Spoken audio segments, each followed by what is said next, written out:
Balk. Det for lang busstur. Hvordan det funker da? Ta og snu ut, og så bruk den andre GPS-en din igjen. Den som viser at alt stengt. Det ikke teksten på en telefon.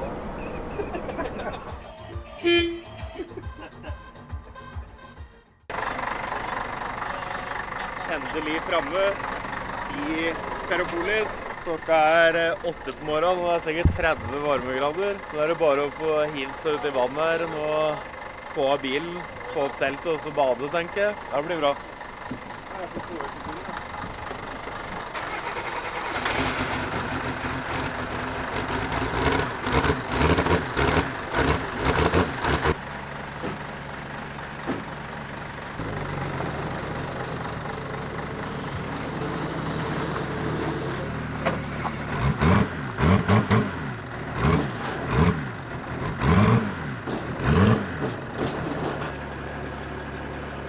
Bare å banke opp noen telter og bare få gjort det nå før det 33 varmegrader. Gjør det nå som bare 30. Her blir det varmt, altså. Så hvis ikke dere finner meg etterpå, så sitter jeg sikkert oppi der en eller annen plass. Drar i noen spaker og prøver å starte driten. Ta med meg 20 liter med diesel, og så tusler jeg bort. Se meg på fyrene.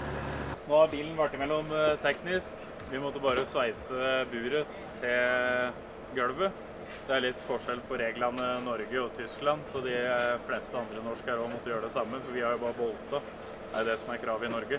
Så jeg måtte sveise, så utenom det så var alt i orden. Jeg har jo sveiset en del bur når jeg var hjemme, så det var de fornøyd med. I dag så det bare avslappning og barbecue-party, og så skal vi ned og kikke litt på banen og sånt nå.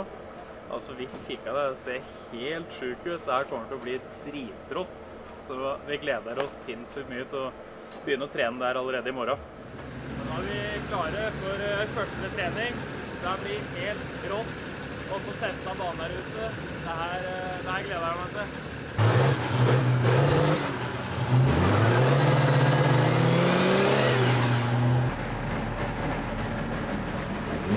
Maksimum attack.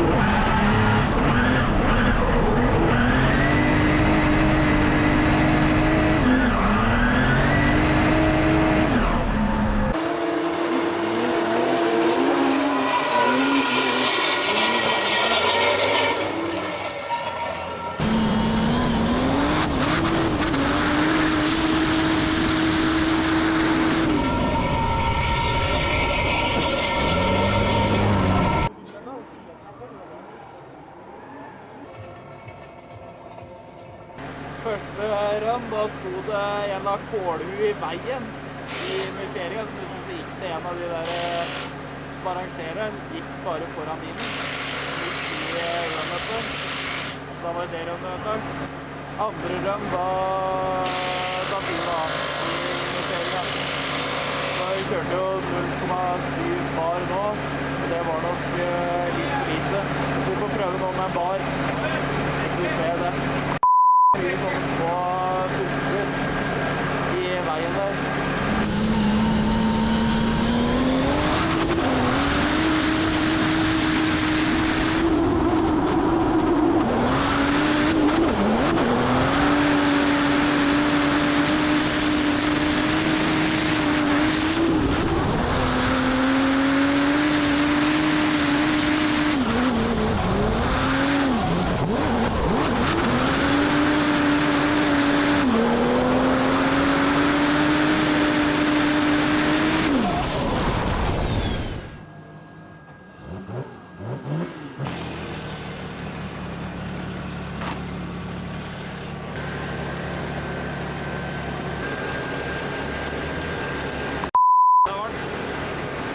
Det så sinnssykt varmt. Sikkert 30 grader og ordentlig lummert, men banen kul. Vi må bytte utveksling. Kjøre med 369 utveksling nå. Og så kjører jeg andre gir. Så da tømmer jeg. Da jeg på Turdalsberga. Så har jeg ikke noe særlig påbud, så jeg greier ikke å, i initieringen spesielt, så greier jeg ikke å skli langt nok. Men alle de andre zonene tror jeg var greier. Jeg tror jeg var i alle zonene. Vi må bytte utveksling til 410, og så prøve å kjøre treger. Kanskje jeg får litt høyere hjulfart da, så jeg har litt mer, at ikke jeg trenger å ligge på Turdalsberga. For det det vi gjør nå, eller ja, vi ligger i hvert fall ganske nærme 7000 omdreininger hele tiden. Så jeg kjørte litt med venstre brems for å holde det litt nede, så ikke plage motoren helt, for det var jo første trening. Ja, vi kjørte 3 ganger. Det en gang som han der Anton fløy i veien, en gang som dekkdata, og så nå.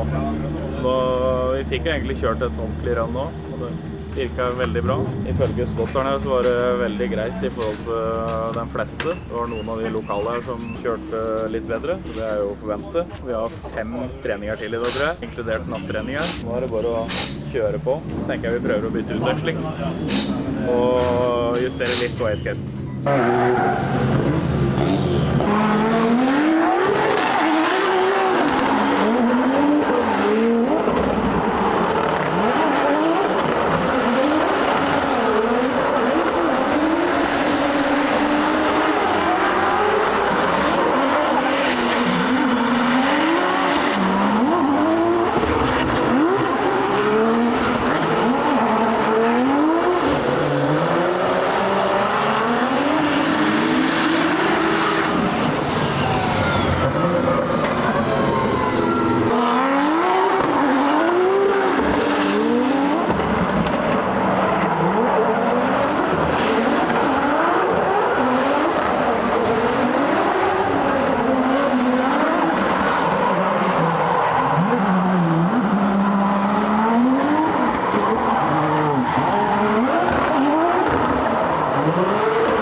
Utveksling til 410 funket sinnssykt mye bedre enn 369, så nå kjører jeg treger. Så kjørte jeg et lead-run, gikk jo kjempebra.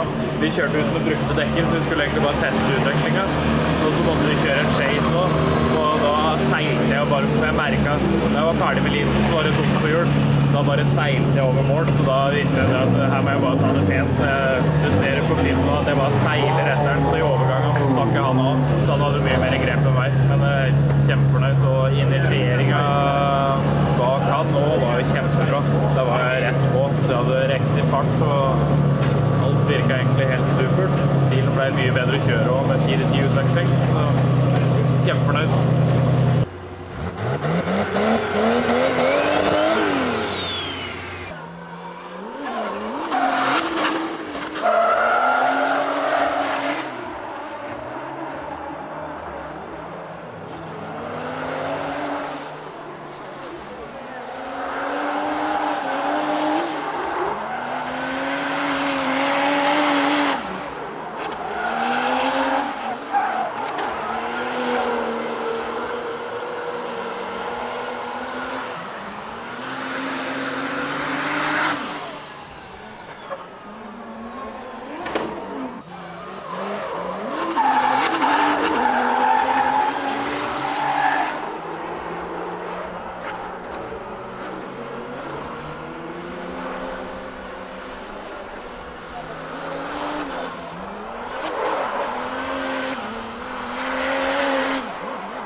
Nå fikk vi kjørt en treningsrunde, skulle vi egentlig kjøre battle, men det var jo en eller annen japansk bil da, vet du, foran meg, som knakk aksjeren. Så måtte kjøre solo, så det gikk jo greit da. Første run så var det vel ikke så dårlig til solo kanskje. Jeg husker ikke, det så lenge siden. Andre run var kanskje litt bedre. Vi har jo spotter, og det vi prøvde på nå, det var egentlig å komme seg ut av zonen litt tidligere. Jeg prøvde liksom å legge på mer vinkel for å få ned farta sånn, for å kom over, det funket ikke. Så jeg må jeg bare gå av gassen veldig, veldig tidlig, eller før sonen slutter, og så kommer jeg vekk, og så over til neste. Så rakk vi ikke noe. Skulle egentlig kjøre en til med Morten Stongberg med Mercedesen. Det hadde vært dritkult, men vi var siste bilene da, som ble nekta. Så er det noe så jævlig varmt at jeg holder på å dø i den bilen. Det er sikkert 80 varmegrader inni der. Jeg hadde ingen brydd seg nå, så jeg kjørte i bokseren. Ja, det var Bilsportforbundet avlivet meg, tenker jeg. Nei, jeg kjørte inn etter trening her, og så var rattet litt sånn. Og så tenkte jeg, faen, nå må jeg si fra til guttene. Og så kom jeg inn der, og da var det ikke noe. Og så gikk jeg og tok meg noe å drikke og satt meg ned og greier. Og så har jeg glemt det. Så kom noen innom her, og så kikket jeg inn nede der. Jeg kikket på motoren og greier. Bærarmen er knekt. Så har vi svaret på hvorfor rattet ikke var rett i hvert fall. Det er godt vi så det nå, at ikke vi kjørte ut, for det hadde gått rett i veggen sikkert. Så nå må vi bare få jekka den opp, og så må vi få trekt den driten sammen og få sveisa den. Det er jo som forrige YouTube-film, Fat Dog Kit, det er det dummeste du kan kjøpe. Hardt. 36. Nei, akkurat den der har vi ikke knekt for. Det var nytt.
Det var det vi kjørte først, og tror jeg var kjempebra etter forholdet. Jeg var litt nervøs, for når jeg kjørte ut av depotet her, så greide jeg ikke å svinge. Servoen var borte, og så fikk jeg ruset meg opp litt, da kom jeg tilbake, og så har han vært litt sånn kødden på ladingen. Så når jeg kjørte ut, så ble jeg satt i lid. Kjørte lid. Kjempebra egentlig, holdt meg bitte unna Nordane, men helt supert tror jeg. Flammer opp av turboen, det begynte jo forrige ram. Jeg tipper at vi må bytte den lille, det tror jeg vi bare gjør med en gang, eller i kveld. Bytter vi den, så er vi sikre, eller trekker den i hvert fall. Og så så kjørte jeg inn i fjeringen, la den ut, la den andre vei, og så gikk det bare rett fram. Rett mot muren, og da var det bare å banke inn bremsene, så ikke akkurat stoppet. Da hadde det skjedd i Lid, så hadde jeg vært helt for da hadde han kommet og treffe meg bak. Vi får finne ut av det. Det kan være noe kabler eller lading eller jeg vet ikke. Det er Opel-servo, så.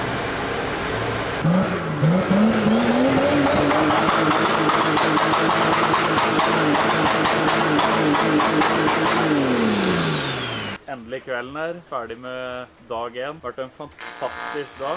Mye kjøring. I stad på et av treningsprøvene så datt jo dekket av felgen. Nå er Tatter i full gang og sveiser opp. Så han legger på noe sømmer rundt hele veien.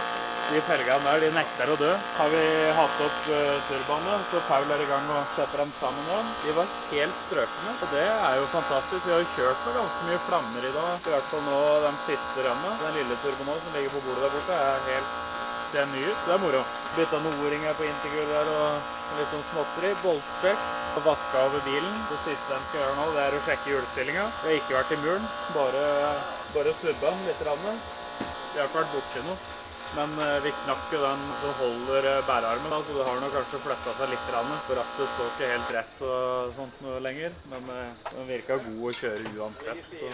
Dag 1 har jo vært en massiv suksess. Ferropolis er helt rått. Iron Drifting har virkelig treffet her, og lysa og gravemaskinene og alt mulig. Gravemaskinene er kanskje det råeste. Dem liker jeg i hvert fall. Det er motoren her. Nå tror jeg...